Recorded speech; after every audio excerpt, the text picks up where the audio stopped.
এই যে বন্ধুরা, দেখেছো কত সুন্দর মাছগুলি, একদম জিন্দা, পুরো লাফাচ্ছে।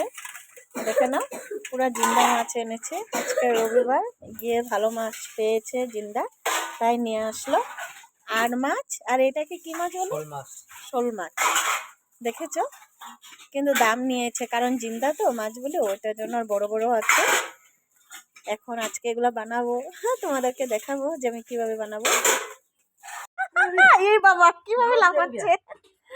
মাছটা দেখেছো, পুরো জিন্দা। ধরে রাখো ভালো করে। জল পড়বে, মাছের জল।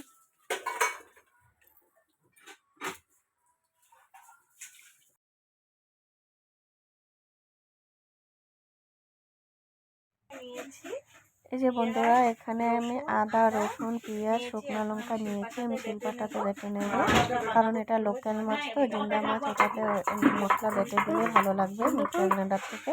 ওটার জন্য আমি শিলপাটাতে বেটে নিয়েছি। আর এইদিকে দেখো, আমি মাছটা ধুয়ে কেটে, আমার হাজব্যান্ড অবশ্য কেটে দিয়েছে, তোমাদের দাদাভাই, কারণ আমি স্নান করে নিয়েছিলাম। ওটার জন্য আমি বলছি যে তুমি কেটে দাও, ও স্নান করবে, ওটার জন্য স্নান করার আগে ও কেটে উঠে ধুয়ে রেডি করে দিয়েছে। এদিকে আমি হলুদ লবণ মাখিয়ে কড়াইতে তেল গরম হয়ে গিয়েছে, আমি মাছগুলো ভাজবো এখন। অবশ্য ভাজা হয়েই গিয়েছে, এই যে দেখেছো, এদিকে আমার মাছগুলো সবগুলি ভাজা হয়ে গিয়েছে। এখন আমি মশলাটা কি রেডি করেছি আমি তোমাদেরকে দেখাবো। আর মাছগুলো অবশ্য বেশি কড়া ভাজবো না, কারণ এটা লোকাল মাছ, ওটার জন্য বেশি কড়া ভাজলে ভালো লাগবে না।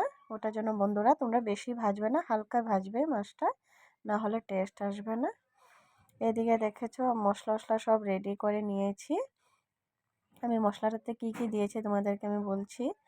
জিরা, লবণ, তারপর তেজপাতা, জেলি অল্প নিয়েছি, হলুদ, আর ওইখানে মশলাটা যে আমি বেটেছিলাম, এই মশলাটার সঙ্গে সবগুলো দিয়ে দিয়েছি। এদিকে কড়াইতে আমার কালো জিরা দিয়েছি সামান্য, অল্প মানে তেল দিয়ে। তেল দেওয়ার পর কালো জিরা দিয়েছি। এখন মশলাগুলো আমি ঢেলে দেব। মশলাটা ঢেলে দেওয়ার পর আমি 5 মিনিট আগে সাঁতলিয়ে নেব। সাধারণ জল দেব, না হলে মশলাটা জ্বলে যাবে। ওটার জন্য লো হিটে তোমরা অবশ্য মশলাটা সাঁতলাবে, না হলে মশলাটা জ্বলে গেলে ভালো লাগবে না খেতে। আর আমি বেশি টাইমে সাঁতলাবো না, যতক্ষণ নাকি তেল বের হয়ে না আসে। এই যে দেখেছো বন্ধুরা, আমার মশলাটা সুন্দর তেল বের হয়ে গিয়েছে, মশলাটা সাঁতলানো হয়ে গিয়েছে। এখন এটাতে আমি জল দিয়ে দেব। অবশ্য আজকে আমি মাছটা বেশি কষা বানাবো না, গ্রেভি করব না, অল্প ঝোল দেব, কারণ লোকাল মাছে তোমার ঝোলেই ভালো লাগে, ওটার জন্য আমি হালকা ঝোল রাখবো। এদিকে আমি একটা টমেটো কেটে রেখেছিলাম, এটা ধুয়ে এখন আমি ঝোলের মধ্যে দিয়ে দেব।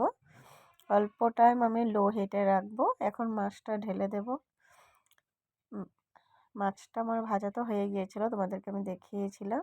মাছটা আমি ঢেলে দিয়েছি। ওদিকে বন্ধুরা, আমি কি করেছি, ধনিয়া পাতা নিয়ে আসলাম খেতে থেকে, আমাদের বাড়িতেই আছে অবশ্য। ধনিয়া পাতাগুলো আমি ধুয়ে ভালো করে কেটে আমি মাছের রেসিপিটাতে দিয়ে দেব। দেখেছো, কুচি কুচি করে কেটেছি ধনিয়া পাতাটা।